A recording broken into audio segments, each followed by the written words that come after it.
How do you know when you're making a biased decision? How do you know when you're being influenced by things that are going to make you make a wrong decision when you're not even aware of it? And that's what Stacey Gordon is an expert in. She's a diversity and inclusion and career strategist and a fellow LinkedIn learning instructor. Thanks for being with me for a second, Stacey.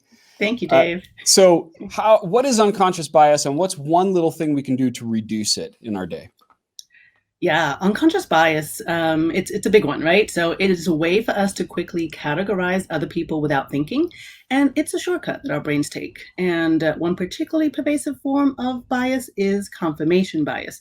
It shows up as a tendency to seek out people around us who will agree with us.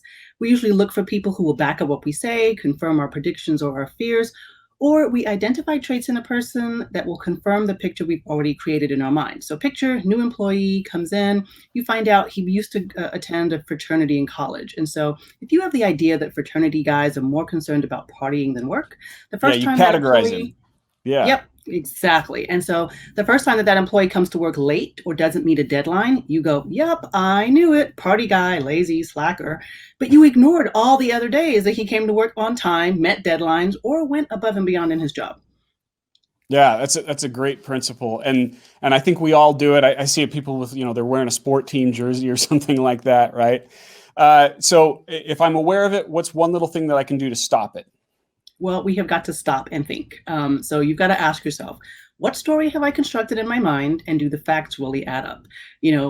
Ask yourself, if my expectations are wrong, what pattern would I likely see? Enlist someone to help you. In a meeting, you get someone to play the role of devil's advocate, who is going to be that person that's going to poke holes in the story that you're weaving. I love it. You give them permission to do that. Yes. Thank you for sharing that principle, Stacey. We're going to link to you in this post. Follow Stacey. She's got amazing content, and make sure you check out her courses on LinkedIn Learning. Thanks so much for coming on, Stacey. Thank you, Dave.